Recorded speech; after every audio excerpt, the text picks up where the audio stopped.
right, welcome back. The Nigerian Senate is set to investigate the alleged illegal diversion of 18.2 billion naira from the 48 billion naira allotted to the Presidential Committee on Northeast Initiative, also known as PCNI, for rebuilding the Northeast.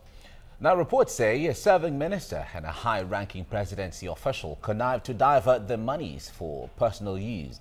Now, according to the The Nation newspaper, documents they cited showed that 5 billion naira of the 18.2 billion naira had already been withdrawn by the two government functionaries for a project they termed the Buhari Initiative.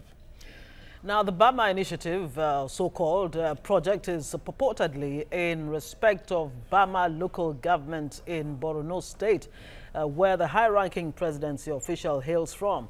Now, this would be the second time the Senate would be beaming its searchlight on issues arising from the management of funds earmarked for the rehabilitation of the zone. The Senate had in 2016 instituted a probe into the expenditure of the then presidential initiative on the Northeast Pine, following similar reports of diversion of funds. Now, the investigation had unearthed fraudulent awards of contracts and violation of the provisions of the Procurement Act, for which the then Secretary to the Government of the Federation, Babachir David Lawal, was indicted and suspended.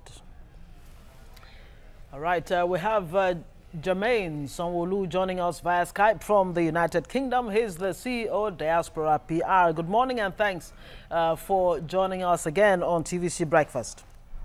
Thanks for having me this morning. Good morning. Well, not too long ago, the former chairman of the EFCC, Nuhu Ribadu, actually raised the alarm that corruption continues within this government, just as it continues right outside of it.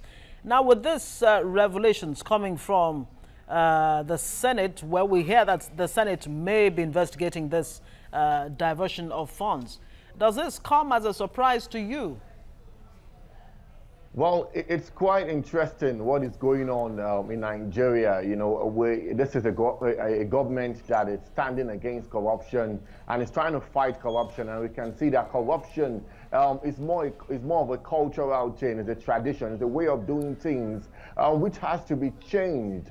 Yes, in the civil service, and also even as we see, as is alleged by the high-ranking government officials involved in this case, that corruption is still possibly in this government. It's actually not a surprise, because I believe that it was going to take a little bit of time for President Muhammadu Buhari to actually lead the government. Since 2016, where we heard of what happened when the Senate probed Babachir Lawal and all what had happened in his time, close to 500 million naira connected to Roller Vision Company, which he was a director of. I knew that something was happening, and this was just a tip of the iceberg, which will come out, which we will see regarding the problem in the Northeast with the IDP camps.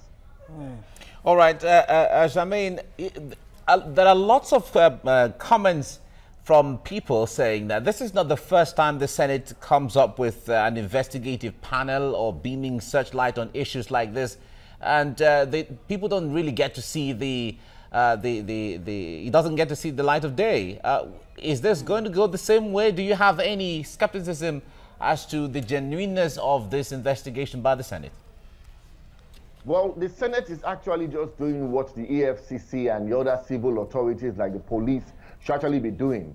They don't have, they're not meant to be investigating and probing such matters. They're meant to actually be doing their work, setting laws and all that. But in the void, in the absence of those authorities not doing that, they are actually rising and actually bringing spotlight to it, because a lot of light is shone upon them and they get a lot of media attention. That's why they take this responsibility to try and be seen as crusaders for the people against the fight against corruption. Now, what happened the last time when it came to Babachir Lawal? We saw that the president actually suspended him indefinitely in April. So there was some result from the efforts that he actually put to play, the investigation, and also the committee led by Senator Shehu Sani then. So I actually believe that apart from just investigating, and the government now seeing the results. We know that on the return of the President Muhammadu Buhari from London, his recent medical trip, the Vice President, who was the active president then, actually presented a report to him, and until now we haven't seen any concrete action taken. It has been total silence. So it is now the responsibility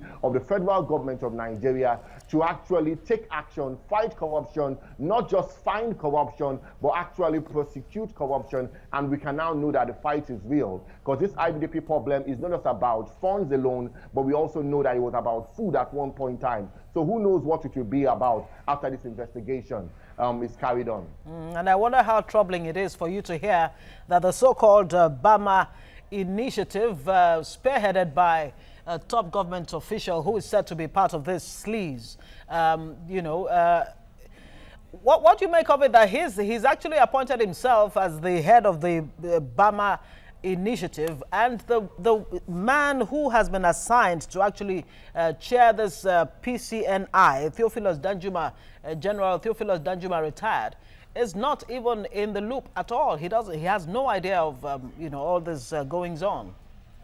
Well, in the fight against corruption, transparency and integrity must be the watchword. And we have to see more transparency in that whole issue. Yes, the government official that they said was hails from Bama and is chairing the Bama Initiative, which the PCNI says that it is not under its own remit. He's actually also made himself the head of the procurement division of that Bama Initiative. And we've already seen a lot of money. We're talking about close to more than 18 billion naira being taken out for this project, and 5 billion has already been used. And they said they used that money for what? Guess what? It was for training security operatives. What do they need to train when it comes to the IDP camp? We have the military there, we have the civilian, the police to actually undertake its own duty. So we see very major ways of taking money from the system. 47 billion naira, 48 billion naira has actually been earmarked in the 2007 budget for this project. So if 18 billion is actually being taken out and 5 billion has already been spent, we have to actually question what is going on transparency-wise, and why, though they've changed it from the presidential the presidential initiative on the Northeast to now the Presidential Committee on the Northeast Initiative, a change of name does not actually relate to a change of culture against corruption in that field. And that's what we must see, not just for the government's face, but actually for the people who are suffering, the millions of people who have been displaced by Boko Haram from over 6 states in the Federation. So this is something we must look at transparently and also with credibility and integrity as our watchword. All right, Jermaine, we've heard lots of reports of the condition in the IDPs. In fact, there were reports of near starvation. There's lots of outbreak of different kind of subtle epidemics, if I have to use that term. And the president was at the UN General Assembly thanking countries and some agencies, international agencies, for helping and assisting Nigeria. Now, we're hearing of this huge amount of money that is being diverted, meant for IDP camps and those for the IDPs, as the case may be. What impact will these have on those agencies who are willing to assist, who are ready to assist, countries, international agencies, individuals who have been helping and who are still ready to help? Well, it has been said that big government finds it hard to solve small problems. You have to decentralize power. And that is what we're actually seeing in this situation right now. The government, yes, but the moment we actually went to thank other agencies around the world who are helping in this IDP crisis. And last year, they said up to 125 children die in 24 hours in those camps spread across the nation. But what we see right now is that we have to see the government do less in this situation. They budgeted the money. They should pass it on to civil groups to actually execute the project. You don't see the American government going to all these areas. The president may go there and show his face when it's a disaster, but the Red Cross and other humanitarian organizations are the ones who are giving these funds, because they can connect to people on the grassroots level to actually execute this project. But the Presidential Committee on the Northeast Initiative is actually tasked with the responsibility of creating the strategy, developing the strategy, and also executing and implementing it. That's why you see bureaucratic bottlenecks in the release of funds and also diversion of funds in this situation. So what we need to actually do right now is for the government to decentralize things to ensure that the money goes to where it's actually needed. Yes, human rights abuses have been taking place, starvation. Even the Ministry of Health has actually been brought into the situation because they are saying that the people in those IDP camps are not getting a lot of medical treatment, attention. They're not doing, they're not being treated in a dignifying manner as Nigerians should be treated. So a lot has to be done, but it has to start by the government does little when it comes to implementation, but a lot when it comes to strategy development, so that those people, civil authorities, can actually go down and actually NGOs to do what has to be done and connect with the people and know the help, give the help where it's actually needed. Well, permit me to use this Yoruba expression. I sinle ologbo ile idile ekute.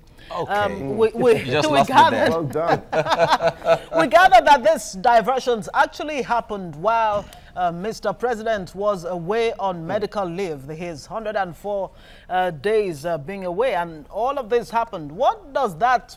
I wonder what message that sends. You know, is it that when the president is around, it's more difficult for them? Everybody behaves.